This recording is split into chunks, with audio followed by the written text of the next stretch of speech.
How might I share this poem without damaging it? How do we talk about the midnight of color without falling into the trap of measuring the full moon lips against and in relation to what Bell Hooks so smartly and concisely called a field of representation affirmed by white supremacist values and aesthetics?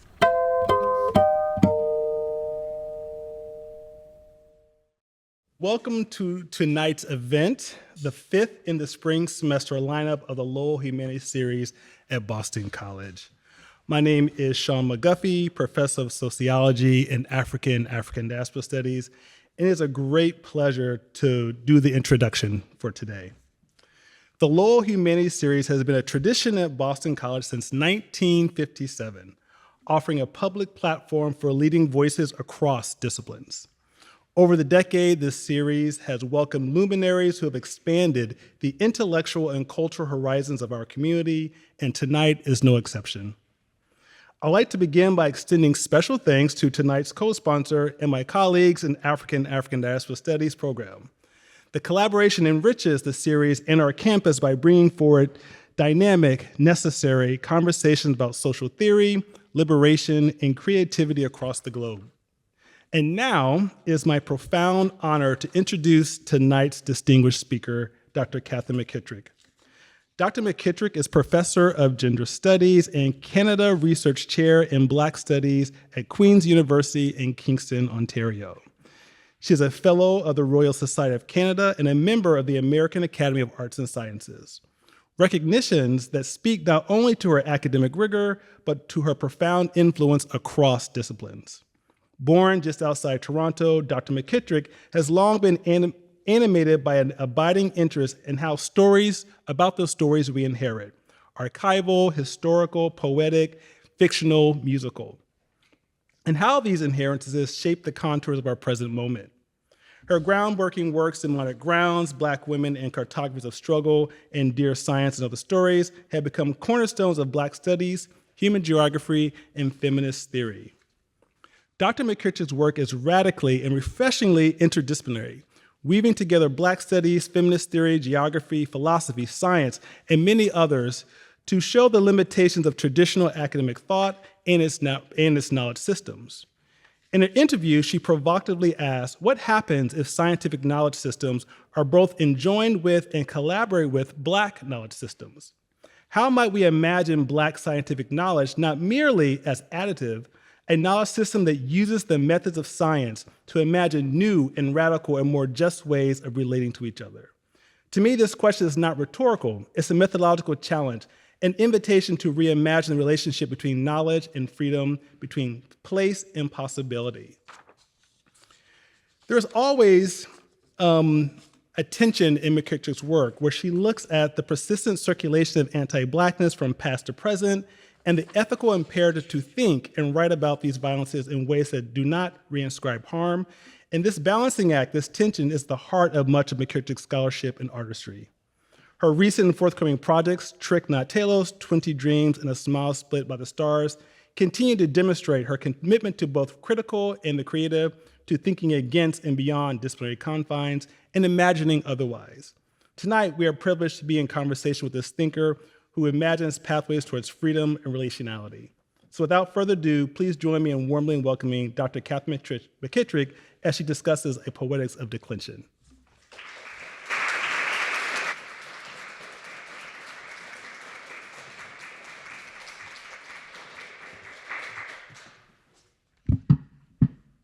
Thank you for that beautiful introduction. I won't live up to it, but I'll try. Are we ready? Yes. Thank you. So I will begin with a really short, a very, very short guide quote. I returned because I had no choice. Sylvia Wynter. Part 1, The Damage. I began this paper decades ago. Shortly after purchasing She Tries Her Tongue, Her Silence Softly Breaks by NourbeSe Philip. My relationship with this collection of poems is long and anchored to the short poem within, which is almost right in the middle, Meditations on the Declension of Beauty by the Girl with the Flying Cheekbones. It's a poem I return to frequently, and my return is often full of unease, a wavering discomfort that is prompted by the poem's form and language. If not, am I? If not, am I not? Strength, split by the stars, beautiful. There are times when I'm unable to read this poem. A wave of anxieties always emerge. I do not know how to read this poem. This poem has stolen my heart. This poem has exposed my compulsion for repetition and return. I want to consume this poem. I want to keep this poem for myself. I never want to share this poem. I should never write about something I love so much. I should keep quiet. If I write about this poem, I will destroy this poem. About 4 years ago, I started sending NourbeSe Philip notes about this piece. The notes all sound something like this. Dear NourbeSe, I'm rereading Meditations on the Declension of Beauty by the Girl with Flying Cheekbones, and it's one of the most beautiful poems I've ever read. Love, Catherine. Sometimes she writes back, sometimes she doesn't. Each time I read the poem, I must contend with, split by the stars, a smile, a line that touches me so deeply that I'm afraid to write about it, talk about it, or try to understand it. And so I recite it, split by the stars, a smile, and rewrite it, a smile split by the stars, and dream of ways to live with it outside the terms of academic proprietorship and other acts of exploitation. How might I share this poem without damaging it? How do we talk about the midnight of color without falling into the trap of measuring the full moon lips against and in relation to what Bell Hooks so smartly and concisely called a field of representation affirmed by white supremacist values and aesthetics? Today, I want to work with this poem with you and think about how to read it and hear it and share it and talk about it without preparing it for consumption, ownership, or exploitation. This presentation is therefore an experiment in anti-colonial methodologies, wherein the creative narrative is not an object we grasp and master and interpret anew with the hopes of transforming it into a legitimized scholarly text. The creative narrative is an activity, a linguistics and lexiconic and sonic activity, in fact, that holds in it what Sylvia Wynter calls revolutionary intention. So the task ahead is then to work out how this poem might not become academically and otherwise fungible. In my research, I'm interested in how the work of Black creatives and scholars can be shared and analyzed as a kind of insurgency. This insurgency does not exoticize and therefore empty out textual content, but rather actualizes it and activates it across and outside normative knowledge systems. That is, across and beyond the field of representation affirmed by white supremacist values and aesthetics. So I want to argue that the poet, NourbeSe Philip, and the poem, Meditations on the Declension of Beauty by the Girl with the Flying Cheekbones, are revolutionary and rebellious because they quietly invite us to understand that the Black girl is, in advance, or a priori, a living being who is an active member of a dynamic living system. So she's not a concept or a counter-narrative or an object and a victim of oppression who is not only in opposition to whiteness, in particular white femininity, and therefore waiting to attain the approval of a set of colonial actors. That is not who she is. That's part of my argument. Part 2, the list. To read and share this poem without causing damage, I began working through the concept of a poetics of declension. Part of this work has been researching linguistics, language, and grammatical structures, while also recognizing how my capacity to learn this field and also be interested in it is limited. At the same time, in taking my cue from the poem itself, I've come to understand a poetics of declension as an interdisciplinary prompt, a place to experiment with words and structure.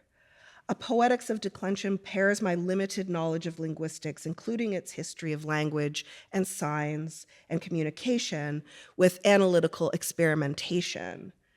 This has led me to develop an expanding list of tools and methods and ideas that I've gathered to help me read the poem and come to understand it as an insurgent activity. So rather than revising this list or paring it down and trashing it, that's sort of sometimes how I work. I'll make a big list and then just throw it in the garbage. I just kept adding to the list until I finished writing the presentation I'm sharing with you today. And it has come up a few times. So I'm not gonna read all the pieces of the list, but I'm gonna read some. So number one, contextualize linguistic histories and norms, such as declensions more broadly, and declensions in Latin more specifically, and other linguistic developments such as the standardization of English where declensions are limited and constrained.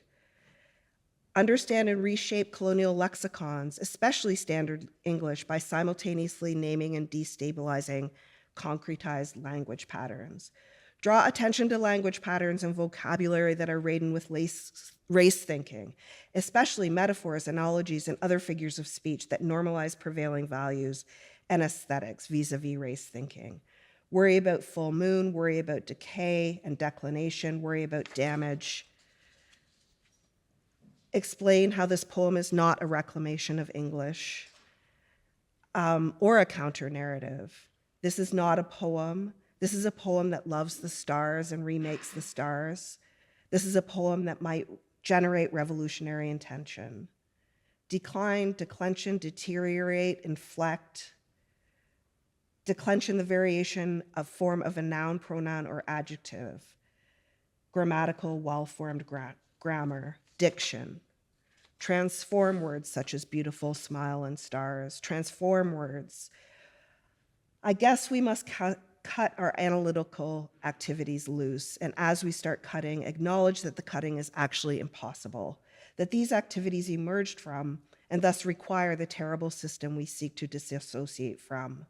Remember that any audio, sonic sound, any communicative act, not just verbal and textual, can be an expression of revolutionary intention.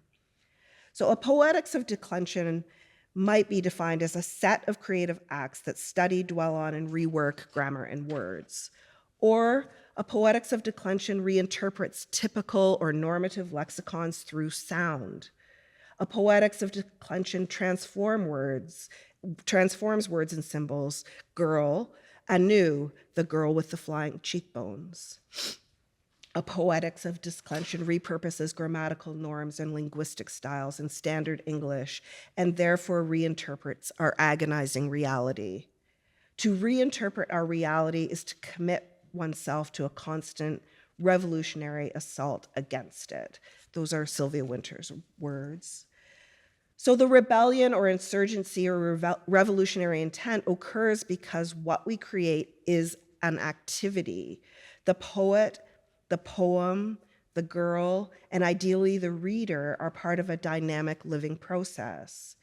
What is created by the poet is not a precious or lifeless object. The girl with the flying cheekbones, the smile, the poem, the poet, the presentation, the list, the readings, the audio files, the stars, the photographs, the beautiful are not objects. They are expressions of Black livingness. So part 3, the clinic. So in this section, I'm going to turn to Sylvia Wynter, who's provided me with some analytical strategies to work through meditations on the declension of beauty and the poetics of declension.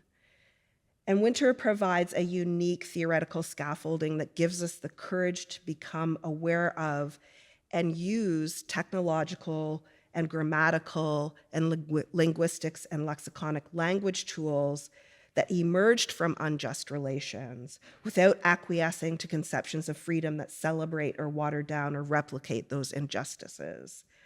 Her strategies are useful, especially for meditations on the declension of beauty, because the poem uses form and locution and punctuation to remake Black femininity. So for me, putting Sylvia Wynter into conversation with NourbeSe Philip and this particular poem gives us an opportunity to notice all the work that has been done on and to Black folks without repurposing our bodies or Black bodies as academic artifacts. So the main essay that I'm working from is Sylvia Wynter's essay, "We Must Learn to Sit Down Together and Talk About a Little Culture." And in this essay, she provides a set of useful insights that allow us to move toward and activate a poetics of declension. The essay was published in 1967, and it has 9 parts. And "We Must Learn to Sit Down" is a clinic on how to critically engage Caribbean literature. Wynter's read, so here we mean read and read, Wynter's read of several Black and non-Black critics and authors in the Caribbean and the diaspora is truly brilliant. I'm not biased at all, but it really is. It's so good. She offers close and careful readings of the text that she analyzes, while also pressing us to think through how the making of Black creative works within the context of colonialism is an act of holding and demythologizing normative societal codes.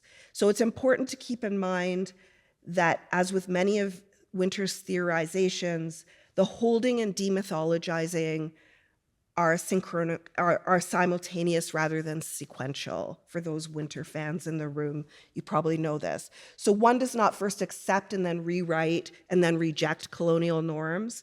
Rather, the experience of living with coloniality as a Black subject is actually the actualization of anti-colonial activities. So what you see in her work is she's not like throwing, like, oh, I'm experiencing colonialism, I'm gonna produce a counter narrative and therefore I'm free. It is actually the act of living within that system that produces the articulation of a different mode of life or livingness. And she notices this in creative text. Sorry, that was like an aside that I didn't have here, but it's like, I feel like I have to say that not for you, but for me. So she's analyzing a set of texts, a set of novels and critiques of novels and so on and so forth. And not all writers achieve this kind of balance or this tension. Many authors offer what she calls appeasing arts or acquiescent criticism. That is creative and critical texts that accept the status quo. For those who do not accept the status quo, the experience of living with coloniality and writing and rewriting our world as a Black subject is the actualization of anti-colonial activities. For Wynter, this signals a kind of coming into consciousness. With an eye on George Lamming's brilliant The Pleasures of Exile, Wynter writes that coming into consciousness is painful, precisely because it demands not a total rejection or a total embrace of colonial systems, but the third option of living with and reworking these systems.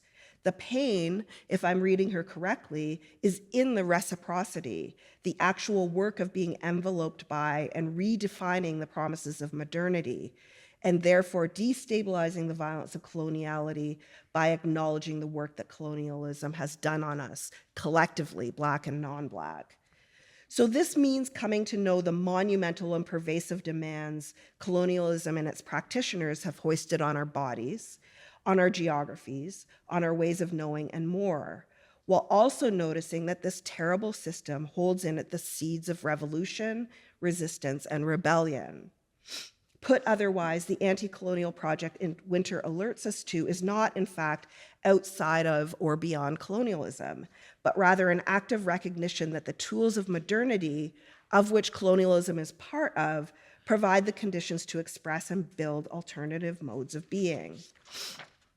So Wynter puts before us a radical analytical option or lesson where revolutionary intention is generated, actualized, and realized as painful reciprocity, rather than a typical narrative that's diametrically opposed to modernity.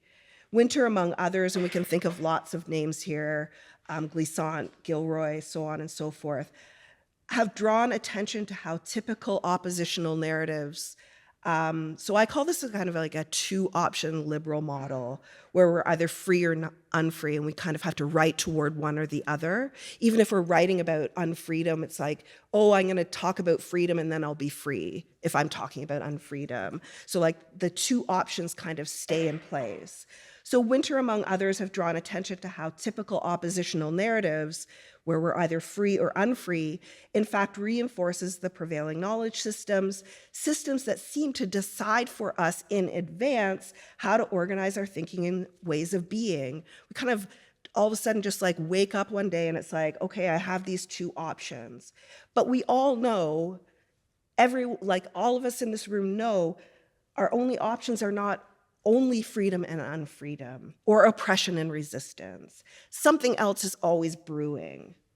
With this in mind, Wynter writes, our wounds must haunt us every minute of our waking day, as correlated to what she describes as the laboring of the spirit or the work of the spirit. That is the psychic and physiological labor specific to Black cultural production, Black dance, Black creative technologies, food patterns, and other rituals that are not only manifestations of a reasoned and logical belief system, this is a quote from her, but of a belief and of a reason which had not separated itself from the way of life which created it and which it created. Notably, in all of that jumble that I just sort of repeated to you, she sutures Black rituals, what she describes as patterns of being, to spectral and daily colonial wounds. So at this point in the essay, she's referencing blues music and Haitian vaudeville dance, with part of her argument exposing and critiquing the tendency to read the work of Black artists with malice. So when she is talking about the blues, she's also bringing in critics who are like, that's not real music, and this is terrible, and voodoo dance is just like, it's voodoo stuff. So she's on one hand talking about folks that are completely dismissing Black aesthetics, and the tendency to assume that Black folks are wholly incapable of aesthetic codification or inventiveness, that they're bereft of creative world making and unable to work or participate in useful brain work. But the other part of her argument, which to me is more interesting and kind of like works its way into that, is the suturing that I just mentioned. What we witness in this essay, We Must Sit Down, is not the particularity of Blackness and Black livingness. It's not as though those disappear or become murky or unblackened because of a commitment to a different or third analytical option, but rather that this different or third analytical option boldly emerges from Blackness and Black livingness, because it is from this point of view, that is inside the process but not beholden to it, that revolution takes place. So Wynter's knitting together of Black rituals and colonial wounds culminates in the insurgent act of forever changing the grammatical and discursive and linguistic meanings of our human and extra-human worlds. So our reality, including the girl, including the nose broad, including the smile and the stars, including the repeated question, in whose language am I, that sit on the pages of the poem with question marks unfinished, without question marks unfinished. So part 4, beautiful.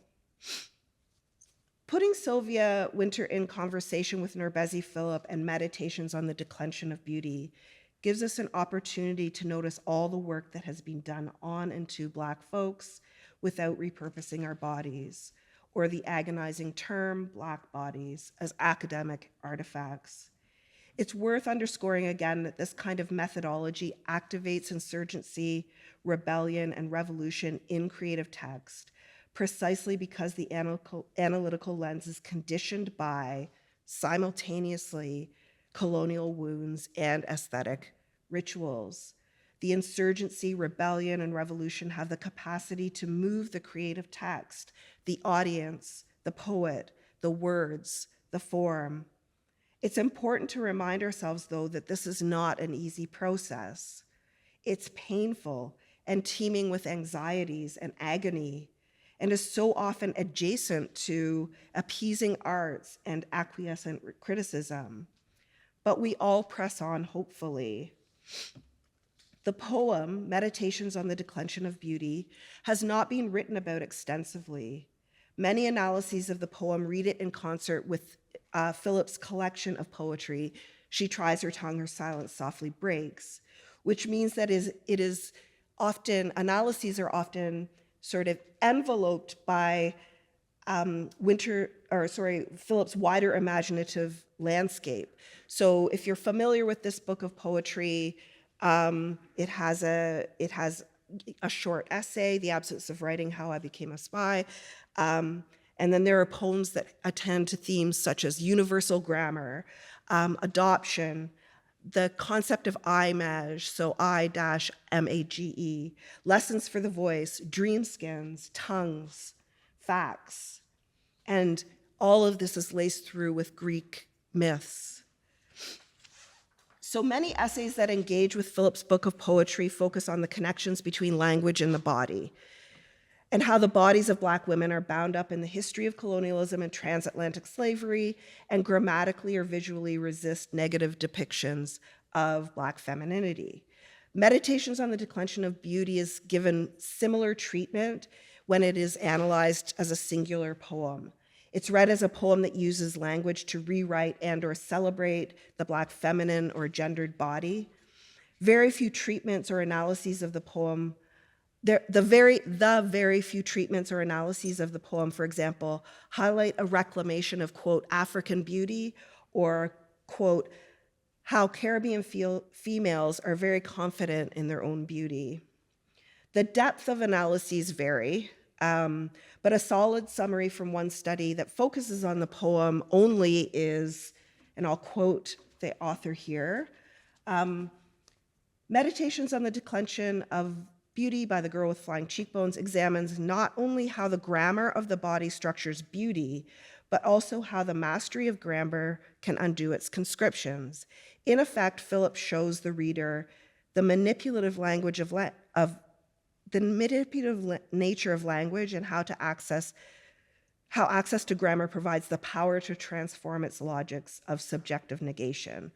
The body is central to the genealogy of Black women, Caribbean women's poetry. It not only attends to the histories and legacies of violence across the region, but also offers strategies for self-possession and self-pleasure, end quote. So I don't completely disagree with these analyses of Meditations on the Declension of Beauty. I think that reclamation and resistance and rewriting and pleasure are meaningful and urgent, especially with regards to Black femininity, Black womanhood, and the Black femme, and other gender identifications that coalesce with Blackness.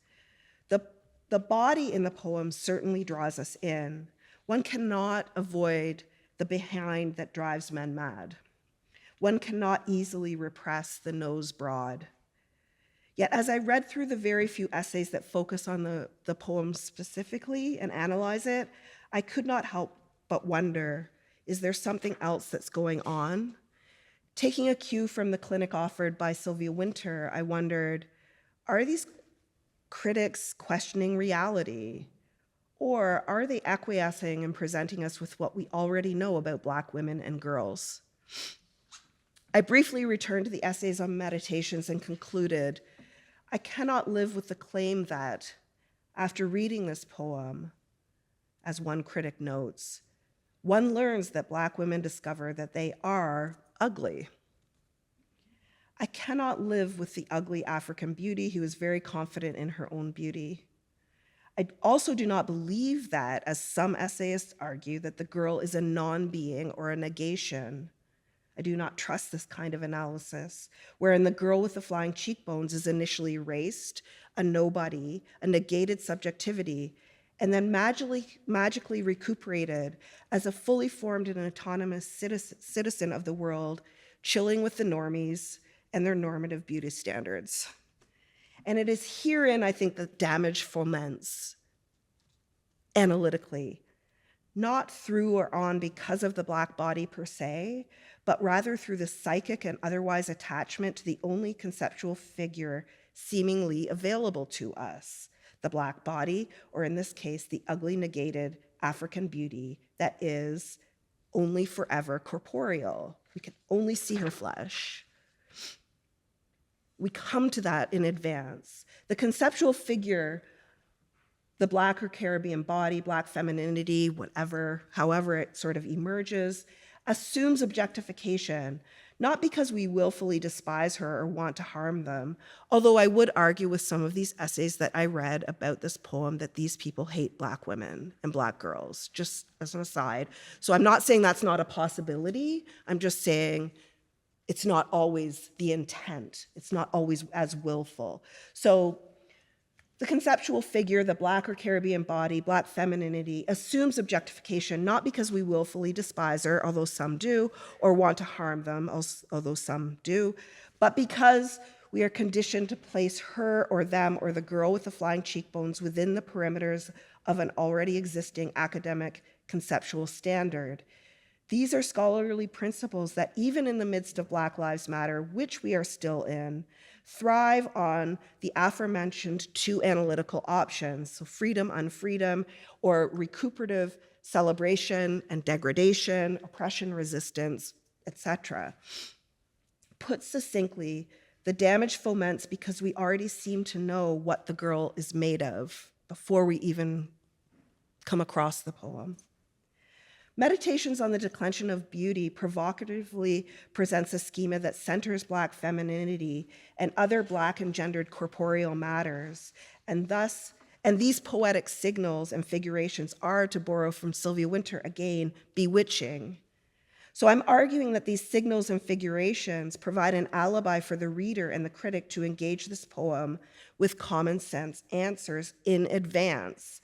The Black girl is oppressed, and we must save her or cast her aside, and both saving her and or casting her aside not only accumulates scholarly points, but kind of puts her body to rest. We don't have to worry about it anymore because we've kind of resolved the problem of the Black girl. This alibi requires that the Black girl be dehumanized, an object that our analysis either brings to life or casts out. To intensify this alibi, it is notable that while whiteness is not mentioned in the poem, most, if not all, critics who write of this poem place whiteness within the poem. Blackness does arrive as the midnight of color, not blackness as blackness. I'm not criticizing how whiteness and blackness animate the poem for the reader. They clearly are there. Rather, I'm drawing attention to how they function without mention. And so here we can go back to one of my favorite books, Toni Morrison's Playing in the Dark, which gives us all sorts of strategies for thinking about how blackness and whiteness enter into text without being mentioned. What unravels, especially given NourbeSe Phillips' preoccupation with and critical reworking of grammar, linguistics, and standard English across her corpus, is a concretization of normative lexicons. The midnight color, the broad nose, the whiteness, the blackness, the language, and form all function to differentially enhance our own attachments to what we know about race and gender and Black femininity. So what I'm suggesting then is that for some readers and critics, the girl with the flying cheekbones analytically saturates the poem itself, and that Phillips' grammatical inventiveness and experimentation is potentially undermined by what we think we already know about race and Blackness, which is enhanced by our commitment actually to producing research outcomes that describe and or save and or degrade the Black girl. Wynter calls this kind of process the critic displacing the creator.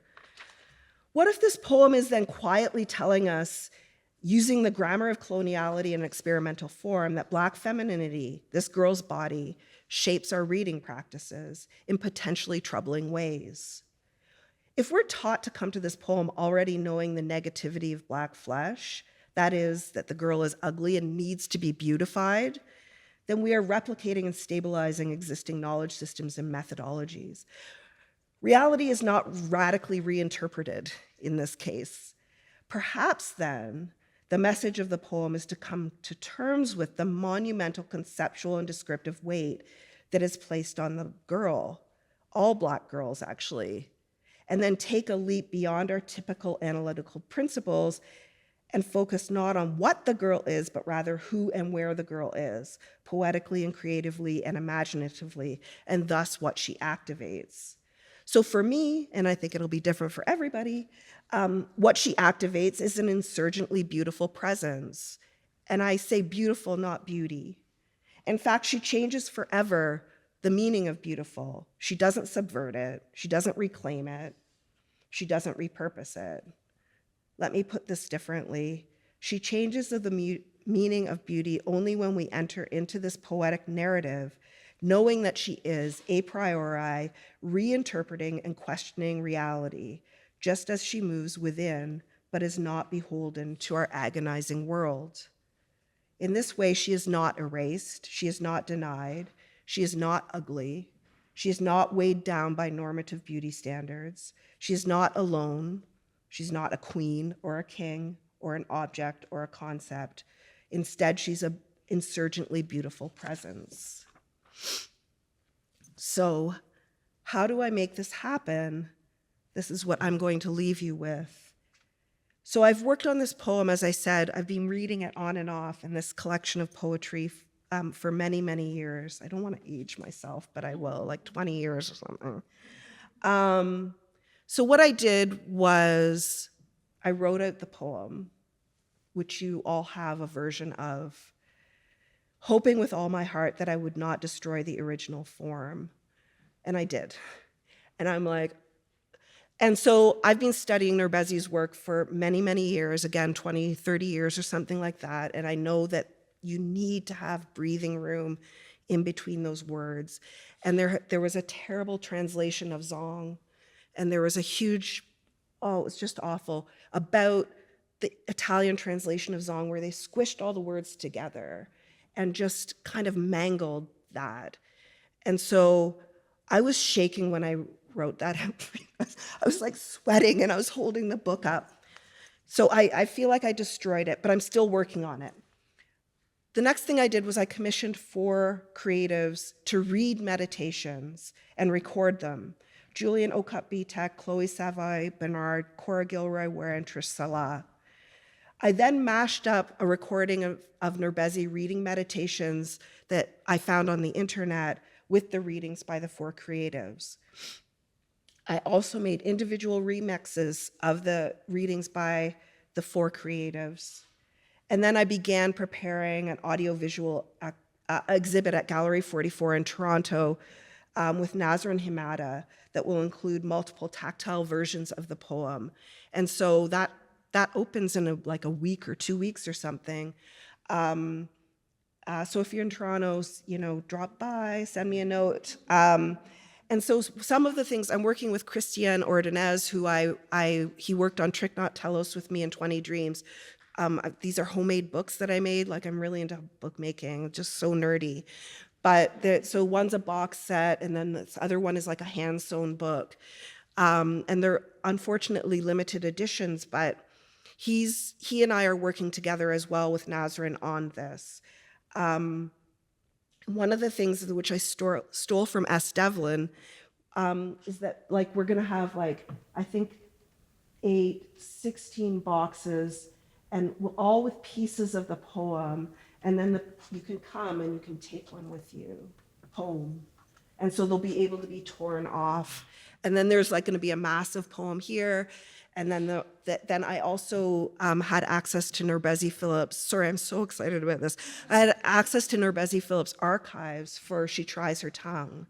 And so we took photos of the archives that are linked to She Tries Her Tongue, but also specifically to drafts of Meditations on the Declension of Beauty. And we're creating analog slides that will be shown also at the exhibit. So there's all these different versions of this poem that we're trying to, I don't want to call it polyvocal, but it might be polyvocal, but these different kinds of interpretations of this poem.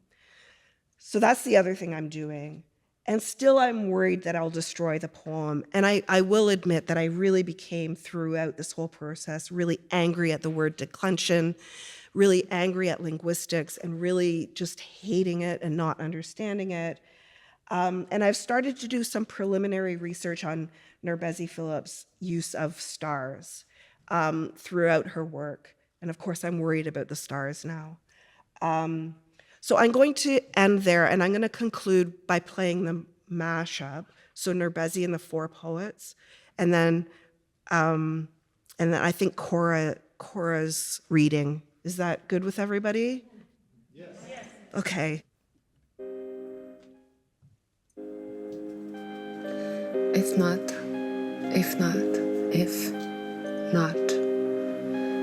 if not in yours, in whose language am I? If not in yours, in whose language am I? I am. If not in yours, in whose am I? If not in yours, I am yours. In whose language am I not? Am I not? I am yours. If not in yours, if not in yours, in whose language am I? If not in yours. If not In whose? If not in yours, In whose language in am whose? I? If not in yours, In whose language am in I? whose language If am not I? in yours, In whose language am If not I? in yours, in whose? I in am. whose In language whose language am am I? I? I I am. am. Whose? If not in If yours, not in yours, in Not in whose? yours. in whose Am I? am I? If not in yours, If not in In whose yours, language? I am Am I yours. not? in whose In language? Am I whose not? language I am am I yours. Am I not? not? If not in Am I yours. not? I am If not in yours. If yours. not in If not yours, in yours, if not in not in yours, yours, Whose language am in I? whose? In in whose whose language language am am With the I? flying cheekbones. Girl with the Girl flying with the cheekbones. I am. She is. She Woman with is. the behind that I am. drives men mad. Woman with the And if with the behind behind that drives that men mad. drives Where is the men woman mad. with the And if not in And yours, if not in yours, where is the woman where with is the nose woman broad with as the her nose strength? broad as her If strength? not in yours, If not in in whose yours, language is in the whose man with the language full is the man with carrying the the full midnight of moon color, lips, split by the carrying the midnight stars, of color, a smile, split if by not the in stars, yours, Am I in not? whose, smile, Am in I? whose not in language yours. am I am I? yours. In whose? Am I Am I not? not? In whose Am I language yours? am I I? am Am yours. Am I not? I Am am. I Am not? I? If I not am in I am yours. yours.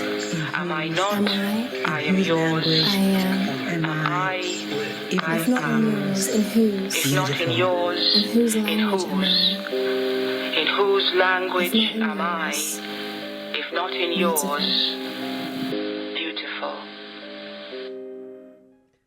So that's the 5. And are you guys okay with one more? So we'll just play chord.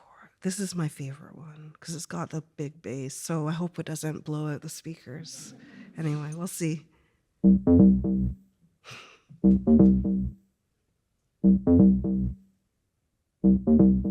If not, if not, if not, if not in yours, in whose? In whose language am I? If not in yours, in whose? In whose language am I? I am, if not in yours, in whose? Am I? If not in yours, I am yours. In whose language am I not? Am I not? I am yours. If not in yours, if not in yours, in whose? In whose language am I? Girl with the flying cheekbones. She is, I am. Woman with the behind that drives men mad. And if not in yours, where is the woman with a nose broad as her strength? If not in yours, in whose language is the man with the full moon lips, carrying the midnight of color, split by the stars, a smile? If not in yours, in whose? In whose language am I? Am I not? Am I? I am yours. Am I not? I am yours. Am I? I am. If not in yours, in whose? In whose language am I? If not in yours, beautiful.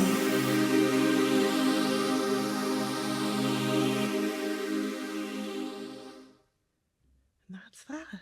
Thank you.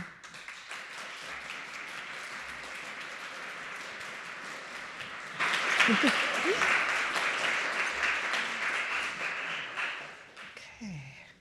Thank you so much to Dr. McKittrick for that wonderful talk. If you would stay there, and then if anyone in the audience has questions, I will walk to you with the mic so that we can all hear it. Oh, good. I lost my voice, so I wasn't sure it would come out. Thank you so much for that paper. I love that poem, and that was just really beautifully done. I just wanted to know if you are familiar with the work of the astrophysicist Chanda Prescott-Weinstein, because your work on stars and your consideration of stars and blackness was really compelling in the context of this, and so I just thought of those together. Thank you so much. Yeah, we have a little interview in, I think I sent it to you. Was it in Public Knowledge? In Public Knowledge. So we both, our books came out at the same time. So Dear Science and hers. And so we did. I interviewed her and she interviewed me, and so it's two separate pieces. But yeah, she's been really, really helpful to thinking about the stars and thinking about the science of it. I mean, I don't know how else to say it. I will say it, she's a force, as you know. And so there's one of the things that I learned in some of my work, or particularly it's exposed in Dear Science, is like kind of my limits, as I said, with linguistics, where I kind of hit a wall.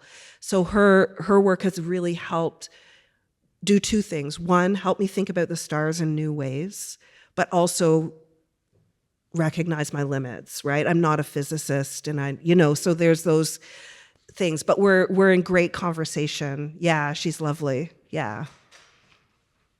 Hi, I'm Chloe.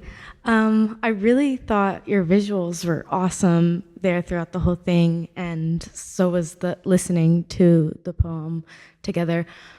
What do you think is like the importance, or what does it add to do a piece of work across like multi-mediums, like changing from like hearing it to reading it to kind of seeing it in an artistic form? And as the artist and as like maybe the audience, what do we get from that? Thank you for your question. So yeah, so there's there's two ways I want to answer that. The first is that I started showing slides at all of my talks of different thinkers and images and citations that have helped me think about stuff that I wasn't saying in the talk or were in the footnotes, because I really felt like I was coming across as like, oh, look at all these great ideas. And everyone I cited, we can't cite folks in our presentation. So I really, maybe it was about a decade ago, again, I feel like I'm aging myself, but that wasn't that long ago, like before COVID. So that's one of the things that, and then I just started kind of doing that more and more. I wrote a paper a few years ago on the electronica band Drexciya from Detroit. And one of the things I did in a very, very early version of that was I played Drexciya, it's just no lyrics, while I gave my talk, which a friend of mine said, yeah, don't do that anymore. It was like completely distracting. But I've been trying to play with these ideas around like, how do we like collectively or collaboratively engage with rather than me sort of talking down and creating a top-down things. So how do we think more horizontally in terms of our presentations and how we talk about ideas and these types of things? And then I've been fortunate enough I've been playing with GarageBand forever, so I've always done mashups. My very first one that was for Sylvia Wynter's 80th birthday. So I took the interview I did with her, and then I mashed it up with like Nas and Led Zeppelin and whatever. And then I sent her like an explanatory notes of who's who, because I know she knew Nas, but I'm not sure she knew When the Levees Break by Led Zeppelin. Anyway, so that's that. But I started so I've been doing that for a long time, and I've just become a little bit more confident about sharing it with folks, but also because it's amateur, like, it's not those mashups. That mashup I did is like just a basic GarageBand mat, so it's not professional and polished in any way, but it is a way to maybe enter into the conversation differently. So thank you so much for that. Dr. McKittrick, thank you so much for your incredible presentation and for sharing with us this evening. I want to think with a small quotation that you shared of Sylvia Wynter's, that she mentions labor of spirit. And so I'm wondering, where is the language for spirit and thinking about how the girl exists, who is and who is not, and in whose language? Thank you again. Thank you for that. That's a hard question. So when Sylvia's talking about that, as I mentioned, she's talking about voodoo and so on and so forth, and blues, cultural production, Black cultural production. And if you know her work, she's also trained as a dancer. And so one of the things that you see in her work, not explicitly, but you will see that she is a creative. I think that's the only way. She wrote a novel too, and she has poems and so on and so forth, and plays. And so there is this attachment, and you see this across a number of Black scholars who don't come off as, like, Paul Gilroy plays the guitar, right? Like, it's like, and he's not good, but he plays guitar. So there is something about Black folks where they're like, I've got to be doing this extra, maybe that speaks to the question that you asked too, where it's like, I got to do this little extra piece. So there's that piece around Sylvia, I think that's really relevant to your question, because the spirit for her is that activity. It is the act of that is resistance to her. So if you read Black Metamorphosis, it is like the word, it is the word of like that kind of pushing against colonialism in those creative ways is incredibly meaningful. And it's not, as I said in the talk, it's not like colonialism's over there and we're fine dancing over here. It's like, damn, well, look what this has done to us, right? So that's one piece. The other piece is that not a lot of people know that, but the flying cheekbones is your butt, right? And so there is reference to that kind of dance and spirituality there. I think that's important, that there's a movement around the flying cheekbones that speak to carnival, that speak to Carabana, what used to be called Carabana in Toronto, because NourbeSe's also written on that. So I think that that's where that movement and possibility comes in. And one of the things that I really love about the flying cheekbones, and that not many people know, that the flying cheekbones are the ass, not necessarily just the ass, is that it also gives her the right to opacity, or it gives her, it's coded. I mean, it's what Veve Clark calls diasporic literacy. So those who go to Carnival know that what the flying cheekbones are. Those who don't know, but they may learn about it. Doesn't mean that they're, out of it. So, yeah, thank you for that. Thank you so much. And please let me know if you need context, because there's a whole lot of context, but I don't have time for a whole lot of context. I have two questions. One is about slang, sort of a different kind of language, particularly language that, is out of place, and how we can think that kind of language as a tool. Yeah. And the other question is, if a centering Blackness is a critical theoretical perspective, how do people who don't identify or don't understand self as Black use that perspective? Mm-hmm. Can you ask that second question again? Because I'm interested in sort of reading literature about Black people from a Black perspective, right? Yes. So to see what is revealed, right? The Yeah. imaginable truths that are revealed from that way of reading. Mm-hmm. And so I'm teaching a class this semester where I'm sort of working on that.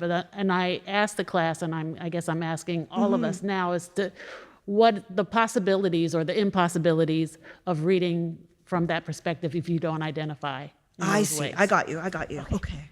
Thanks. So, for example, how would a non-Black person read this text and come to it in a way? I got you. Okay. I feel like I'm at my defense. Girl. So in terms of slang, so in terms of slang or alternative linguistics and so on and so forth, I do think there's been a lot kind of written on that around patois by linguists and so on and so forth. That's really important. I have a Nigerian student. Well, he's not my student. I'm on his committee, but I like to who's working on slang and alternative languages in indigenous North American and Nigerian hip hop, for example. But his background is in linguistics, so he's sort of tracking the continuities and ruptures between these different versions of hip hop. And so that I think that's one place to kind of think of that. The other place I think my mind immediately goes for your first question is the work of Carmen Kennard, who's actually a student of Sylvia Wynter's, and that's why I met her. And she works on using African-American slang in the classroom and what that opens up for the students and what it opens up for her pedagogically. Her work is excellent, and it's so good and so innovative, and it's so student-centered. So those kinds of languages, like thinking of slang or out of place languages in that way, especially through Carmen's work, I think is really useful, because it's not an abandonment of it, or it's not like, remember when Oprah said, "Oh, don't speak in Ebonics" or whatever, and she's like, "You've got to speak like a proper person." Again, I'm aging myself, but instead, it's like, what does this elicit, or what does this allow us to think about in terms of subversion of standard English? And NourbeSe Phillips' work is all about that, and I love that about her. She's incredibly interested in destabilizing what she calls the Queen's English. She calls it languish, and it's like, so I think that, yeah, so that's like, how do we come at that with noticing the usefulness of those grammatical subversions and those language subversions. In terms of coming to texts differently, like from different perspectives, Black or non-Black, I mean, I teach, I've mentioned earlier, so some people will hear this again, but I teach at Queen's University in Kingston, Ontario, Canada. So it's a prison town, but the Black community is not acknowledged. So you can I have students who have gone to Queen's, white students who have gone to Queen's, and they didn't know that there was a prison down the street. And they spent 4 years doing their undergrad there. And so which is to say it's a white university. And so I teach Black studies, and so one of the things that I've done, strategies that I just recently used, that I mentioned earlier when I was talking with the students, was spending each class reading and then discussing, reading, then discussing. So we actually go to the seminar to read. That might not work next year, as I said, but it really worked well. And the students were Black and non-Black. But it also demystified the texts for them, because there is something that happens, I think, with non-Black students where they go in and they're worried they're going to say something racist. Well, of course they are, right? Like we know that as the teachers, we know something terrible is going to happen. It's not safe for us or the Black students. So I think that kind of, for me, it's like it is about demystifying or creating a classroom environment, and I will never say safe, but it does that kind of demystifying work. But the other thing that we were talking about earlier was it changes year to year. Like you can have some jerks in your class one year and the next year it can be awesome. So, and these are tough times for teaching anything about any kind of marginalized community. So, yeah. Thank you again to Dr. McKittrick. Thank you. Thank you so much. Thank you for having me.